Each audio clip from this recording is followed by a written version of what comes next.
salve galera, começando mais um vídeo 3 pontos e a falta. E o assunto hoje é a rodada que rolou nessa última sexta-feira, dia 3 de março. Estamos chegando no final da temporada regular e tem muita coisa acontecendo, especialmente na Conferência Oeste, que deve ser um dos focos nesse vídeo. Vamos falar aqui bastante do Warriors, que tá numa grande sequência de vitórias, tá aí, está 5 jogos com vitórias consecutivas e ganhou mais uma vez aí, dessa vez jogando contra o Pelicans.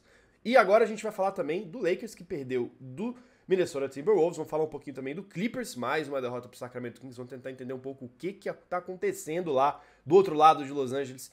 E para fechar, a gente vai falar muito rapidinho da derrota do Celtics para o Brooklyn Nets, isso lá do outro lado dos Estados Unidos. Mas antes de tudo isso, Filipão, antes de tudo isso, a gente já pede aqui pra você curtir esse vídeo, pra você assinar o canal do 3 pontos e a falta, clicar no sininho pra receber notificações e deixe seu comentário aqui. Quem que você acha desses times aí que não vai se classificar para os playoffs? Deixa aqui os comentários e diga pra gente por que vocês acham que esse time não vai conseguir chegar lá. Filipão, vamos começar aqui então com o Golden State Warriors. Venceu o Pelicans por 108-99, mas o mais importante não é só essa vitória, é justamente a sequência, né? 5 vitórias consecutivas, 6 vitórias nos últimos 10 jogos e lembrando sempre com o Steph Curry fora ainda, né? Ou seja, a gente tá vendo os outros jogadores do elenco ascenderem aí a um posto de liderança, chamando as responsabilidades. Klay Thompson acho que é o principal nome aqui desses que a gente pode falar, mas o Draymond Green também tem assumido bastante posto de liderança também. Jordan Poole tem feito a diferença quando aparece. Kuminga, quero deixar aqui registrado que o Filipão falou isso no nosso último vídeo do Warriors, que o Kuminga ia aparecer e o cara apareceu. Como é que você tá vendo essa grande sequência do Warriors aí? O campeão voltou? Brunão, o campeão voltou, cara. O campeão voltou, irmão, porque são 5 vitórias seguidas, um momento muito crucial da temporada. Foram 5 jogos em casa, verdade, mas também jogos muito cruciais. Brunão, o Golden State Warriors hoje é 5º colocado na conferência, meu querido. Eles estão a um jogo atrás do 4º lugar, que vai lhes dar vantagem de jogar em casa. O que é uma loucura, dado todo o contexto da temporada. Imagina que o Golden State Warriors... em conta que o Warriors teve muitos problemas para ganhar fora, né? Exatamente, problemas para ganhar fora e muitos problemas com lesão a temporada inteira, né? O Curry saiu da lineup várias vezes, né? O time não conseguiu encaixar aquele quinteto titular que é tão vitorioso consistentemente. Teve problema de trocas, né? Uma temporada assim, muito atípica para eles, que são um time muito assim, consolidado, uma espinha dorsal quase que não mexe muito. Mas esse ano foi tudo o oposto, né? E eles estão vencendo, como você falou, Bruno, sem sua principal estrela e sem o Gary Payton também, que chegou agora. Então, quando esses dois caras voltarem, Bruno, assim, o torcedor tem que ficar muito confiante, sim, porque a gente falou, né, que esses caras, chegando nos playoffs, eles mudam a mentalidade, Bruno. É um time que cresce, que joga diferente, porque entende como jogar quando a coisa aperta. E são caras que já são campeões juntos, que se conhecem. Então, assim, esse time vai crescer ainda mais. Então, por isso que essas 5 vitórias, pra mim, são tão importantes. E veio depois, volta pro Lakers, que quando aconteceu, eu fiquei meio... Falei, nossa, pra onde será que vai esse Golden State? E aí eles engrenam. Ganham de Houston, ganham de Minnesota, saem de menos 23 para mais 18 contra Portland, ganham do Clippers e ganham ontem do Pelicans. Tudo bem, tava sem o Valanciunas, tava sem o Larry Nance, tava bem desfalcado, sem o Alvarado, mas é um time que tem vencido jogos importantes. E o Golden State, Bruno, também não podia dar-se ao luxo de perder esse jogo. Créditos. Steve Kerr, Bruno, ele entendeu que essa reta final tinha que tinha que ser jogada como playoff. E ele o fez. Então, nesses últimos 5 jogos, a defesa do Golden State, Bruno, foi de 118 pontos por jogo para conceder apenas 100 pontos por jogo.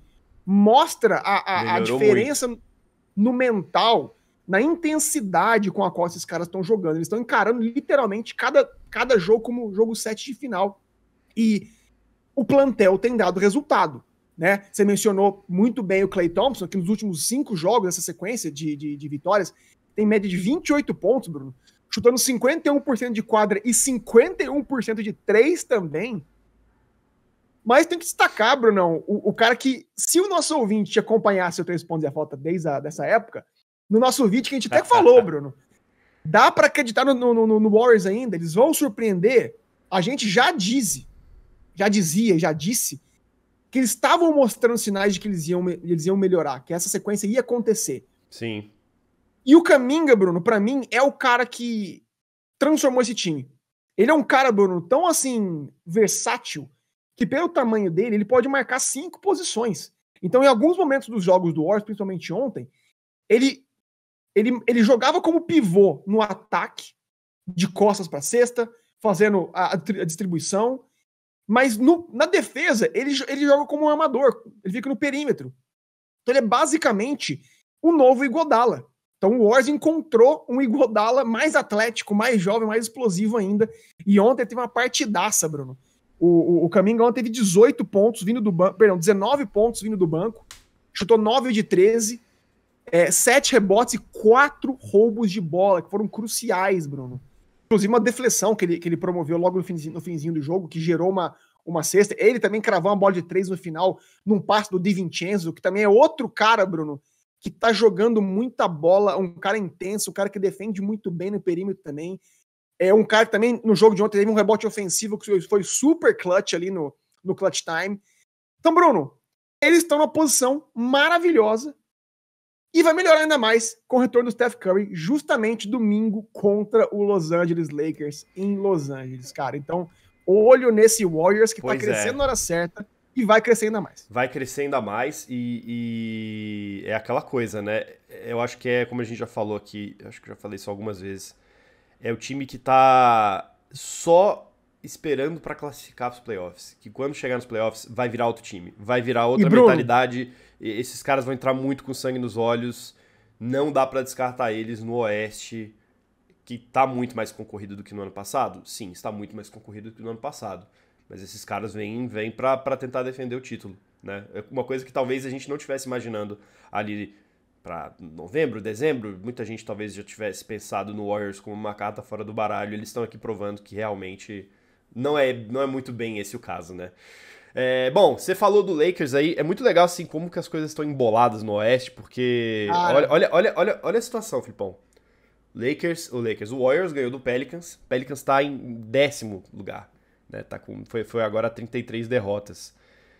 E poderia muito bem ter perdido o seu posto no play-in, né, que tá em 10º lugar, pro Lakers, que tá logo atrás. O Lakers estava com recorde de 30-33, ia igualar, mas o Lakers perdeu pro Minnesota Timberwolves, perdeu de 110-102, apesar de uma partidaça. Sim. Do Anthony Davis, fez 38 pontos, mas o time ao redor não conseguiu ajudá-lo como tem feito nos últimos, né, como tem feito nas últimas partidas, e aí acabou rolando essa derrota.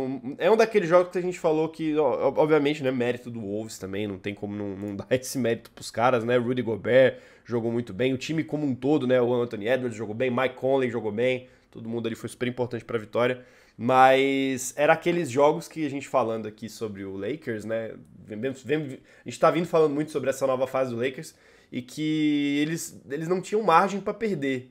E perderam. E agora, Filipão? Não, você mandou muito bem, começando falando da importância desse jogo, porque Portland, Utah e Clippers perderam ontem, Bruno. Todos.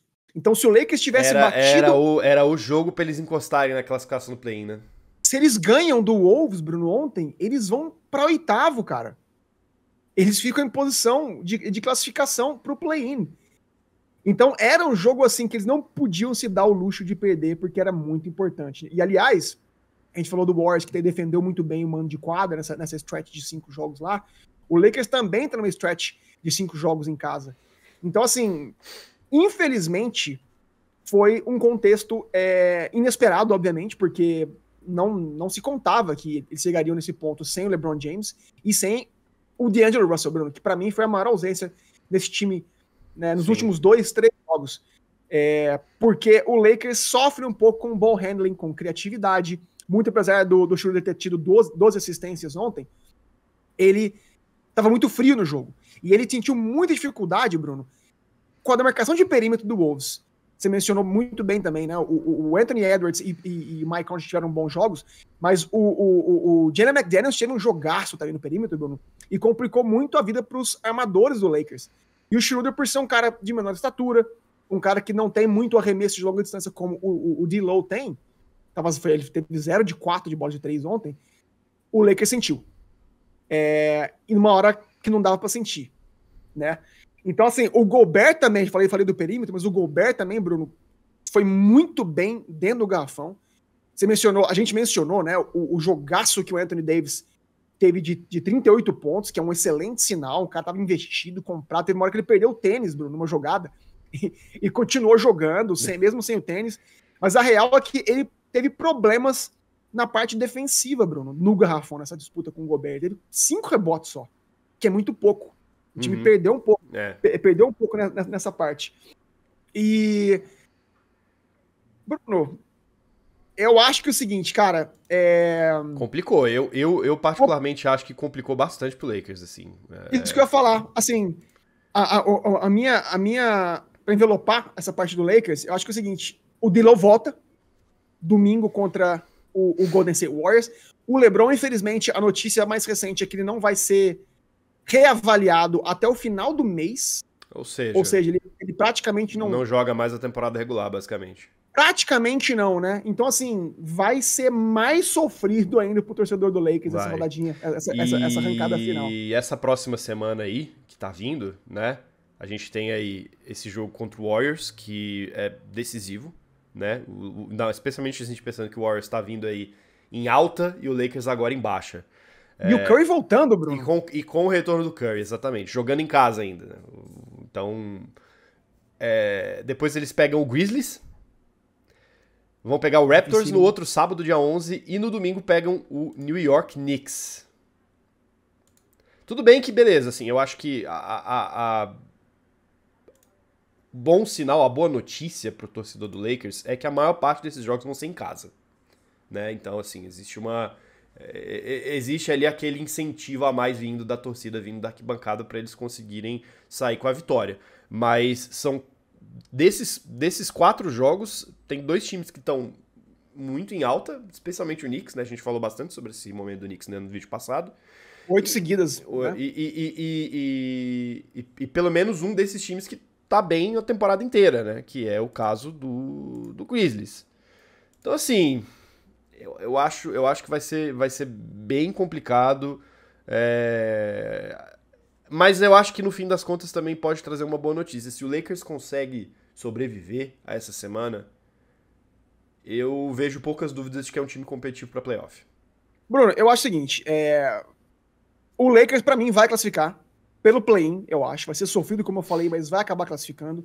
E o LeBron voltando, se os deuses colaborarem descansado, 100%, eles têm uma chance de brigar. Porque, de novo, a gente falou do Warriors, eles são também um time cascudo, um time que já foi campeão.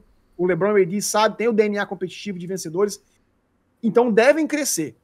Então, eu acho que se a gente vislumbrava, né, uma classificação direta, na minha humilde opinião, analisando hoje, eu não vejo isso acontecendo. Então, portanto, o Lakers tem que focar no play-in, sim. Aceitar que vai ter que ter um ou 2 jogos extras para entrar para os playoffs, mas quando acontecer, eu vejo que eu não consigo apostar contra o LeBron James, contra o Anthony Davis, jogando o que tem jogado. Falando em apostar contra grandes estrelas, Filipão, vamos mudar de assunto? Vamos falar um pouquinho aqui do Los Angeles Clippers. Meu Deus! Que, desde a chegada de Russell Westbrook, né? Russell Westbrook estreia ali naquele jogo antológico contra o Sacramento Kings, que teve 2 prorrogações. Foi aquele placar de 170 175, a gente falou sobre esse vídeo também aqui no canal. Tem vídeo, procurem, que tem uma análise muito legal lá. Depois, outra derrota, também na prorrogação, pro Denver Nuggets. E aí, não sei se foi o cansaço que bateu, né, a exaustão que veio. 3 derrotas, Filipão. Derrota contra o Wolves também, derrota contra o Warriors e outra derrota pro Sacramento Kings. Assim, não tô querendo estabelecer uma relação de causa e efeito aqui, mas desde que o Russell Westbrook entrou no Clippers, o Clippers perdeu todos os jogos.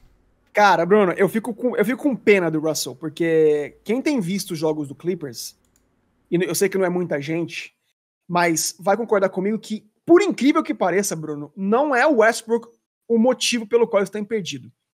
Então, antes de mais nada, desculpa botar água no chope da galera, que às vezes vai querer, né, ver um massacre ao Russell Westbrook. Ele tem a culpa dele sim, e eu não vou negar, Bruno, até porque o Draymond Green, no podcast dele, deu uma entrevista muito polêmica, dizendo que sobre a vitória deles contra o Clippers, ele falou assim, cara, a nossa tática era simplesmente deixar o Russell sem marcação. Dar espaço para ele vai crescer com a confiança dele, vai tentar o arremesso e vai errar. Então, quando o adversário começa a fazer isso, Bruno, claro que o Russell se torna um problema, né? Defensivamente dizendo, né?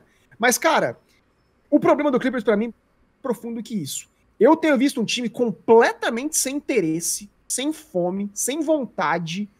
Desde 1º de janeiro, Bruno, eles são a 23ª defesa da liga. E foi um time montado para ser o melhor time defensivo da liga, né? Sim. Lá atrás, quando o Kawhi e Paul George se unem forças, eles se juntam para ser a melhor defesa da liga. E quando fazem contratações de wings, né?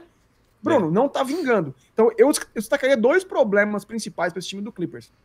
Primeiro, são os wings que eu acabei de mencionar. Eu acho que eles têm muitos caras da mesma posição, que são caras grandes, né, atléticos, mas que não são rápidos o suficiente, Bruno. Então, eles não têm uma boa rotação e não têm uma boa transição, muito por conta do tamanho desses caras. E acaba se tornando, obviamente, um time muito dependente de arremesso de 3. Quando a bola não cai, eles não têm outra alternativa, que passa pelo meu segundo ponto, meu segundo problema, que é eles não têm presença no garrafão. Eles são só, Bruno, a 29ª equipe em pontos no garrafão. Ou seja, só tem uma equipe na NBA inteira que faz mais pontos da área restrita, da área pintada. E isso passa pela má montagem do elenco, né? Quando eles assumem que vão jogar um small ball e pegam só o Zubat, e tem só o Zubat de pivô. Tudo bem que agora eles conseguiram o Plumlee, né, que veio encorpar esse elenco, mas a pontuação não tem vindo dali. Então esse é um time muito previsível, Bruno. E eu passo também, obviamente, pelo Paul George. O Paul George tem que ser criticado, Bruno, porque nos últimos 19 jogos, tirando o jogo de ontem que teve uma pontuação melhor, tem feito só 21 pontos, cara, de média. 46% de quadra. Não tem sido agressivo, não tem penetrado, não tem atacado a cesta, como a gente viu em 2021, quando o Clippers teve aquela arrancada que poderia até vingar em alguma coisa. Então eu vejo um time, Bruno, que não tá encaixado mentalmente, cara. Então, assim, o problema, claro que o Russell tem culpa, porque ele é um cara que às vezes comete uns turnovers, como eu falei, não pode ser confiável no clutch time. Me parece, inclusive, a receita do caos, essa coisa aí. Porque você tem esse cara que notoriamente perde a bola no ataque, né? Russell Westbrook. Tomando contra-ataques em um time que não tem agilidade para recompor numa transição. Então, assim, me parece uma combinação excelente para qualquer time que queira explorar essa fraqueza aí. Ela ficou ainda pior, né? E pra piorar, Bruno, eles abriram mão do Reggie Jackson, que era um dos poucos caras que fazia isso, e o Luke Kennard, né? Trocaram pelo Eric Gordon, que é um armador super mais velho, também zero explosivo, né? Zero defensivo. Trouxeram o Highland do Denver Nuggets, que era um bom prospecto, mas que pela chegada do Westbrook quase não tem jogado, Bruno. Uhum. Então, assim, qual o sentido dessas 2 trocas? O time piorou, né? Então, assim, eu não vejo o Clippers dando algum sinal positivo. Acho que sim, vão acabar entrando nos playoffs, porque ainda estão numa posição legal, mas é um time completamente disfuncional, Bruno. Então, eu não apostaria nesses caras como se previa, né? Com o hype que foi criado. Uhum. Então, vamos ficar de olho para ver se esses caras mudam a chave ou não. Vamos ficar de olho. Para fechar aqui, Filipão, vamos falar bem rapidinho de Boston Celtics. Vamos falar da derrota do Celtics para o Brooklyn Nets. Eu acho que o ângulo que tem que ser pensado aqui não é nem tanto a derrota do Celtics em si, lembrando sempre que é o jogo que rolou ali na sexta-feira, mas eu acho que principalmente esse bom momento do Nets, né, cara? Os caras conseguiram arrancar uma virada simplesmente espetacular. Maior virada da temporada, Bruno. De um dos melhores times pontos da liga. 28 pontos de diferença os caras tiraram. Mais uma vez o Mikal Bridges arrebentou, né? Ele tendo esse espaço para assumir um protagonismo no time, tem chamado a responsabilidade para si, que é um negócio que eu acho que a gente não via isso acontecendo no Suns, mais porque a gente não imaginava ver, mas ali tinha uma figura de protagonismo que estava só esperando esse espaço para poder assumir. Eu tô muito surpreso que ele tá fazendo isso no Nets, né? Talvez o torcedor do Suns vai discordar de mim, que já via essas características nele, mas realmente tá me impressionando o quanto ele tem sido importante para esse time em reconstrução. Fiquei muito, muito, muito surpreso, porque outra coisa, assim, não é que o Celtics tenha jogado mal, não, cara. O Jaylen Brown fez 35 pontos, Jason Tatum fez 22, o time tava, né, os caras estavam jogando em casa, assim, foi realmente uma vitória maiúscula do Brooklyn Nets, que, mais uma vez, dá sinais aí de deve trazer jogos interessantes para os playoffs, né? Não vai classificar numa posição muito boa, mas pode se provar um adversário interessante ali, por exemplo, do jeito que tá a configuração atual da classificação, para os Sixers, né? Nets está em sexto, o Sixers está em terceiro, tudo continuar como está, é o confronto de primeira rodada desses dois times aí no leste. Que seria o reencontro de Ben Simmons com o Joel Embiid. Ben Simmons com o Joel Embiid, exatamente. Que maravilha. Exatamente. Mas o próprio Bridges jogando contra o time do estado onde ele nasceu também, né? Exato, ele fez college lá, né? Ele jogou então, lá.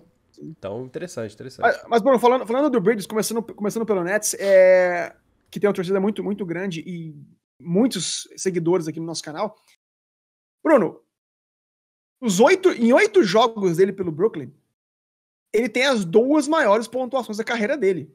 45 contra Miami e 38 contra Boston ontem. Ou seja, melhor sinal impossível. E a gente aqui no 3 Pontos da Falta, senhoras e senhores, também cravou que o Mikal Bridges já estava se tornando o franchise player desse Brooklyn Nets. Sim. E a gente tem visto isso.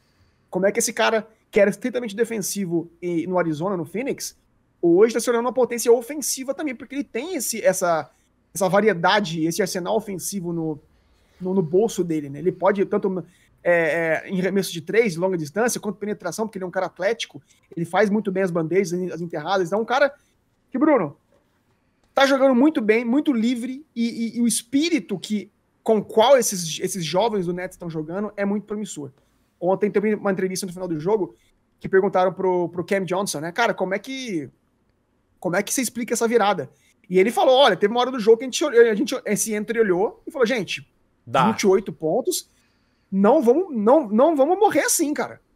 E os caras acreditaram, como você falou, fora de casa, e promoveram a maior virada da temporada, Bruno.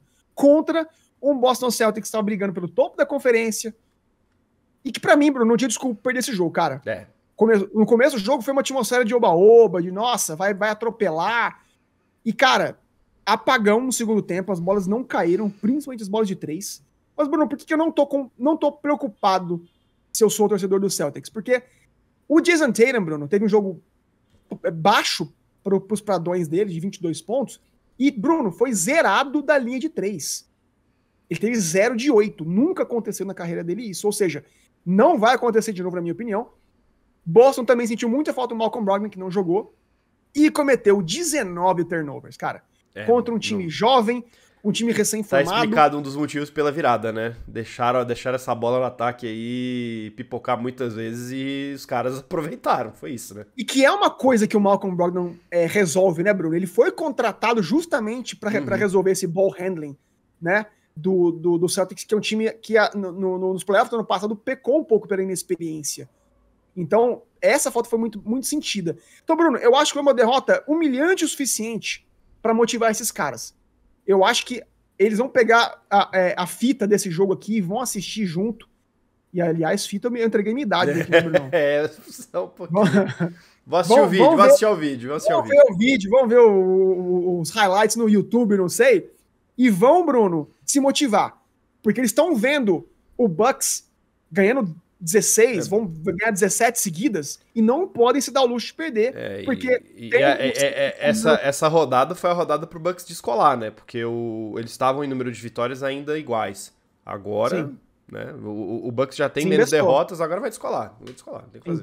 Então assim, ocorreu numa hora boa pra mim, assim, entre aspas. E eu não vejo isso acontecendo de novo. Então o torcedor do Celtics pode ficar tranquilo que esse time vai dar a resposta certa.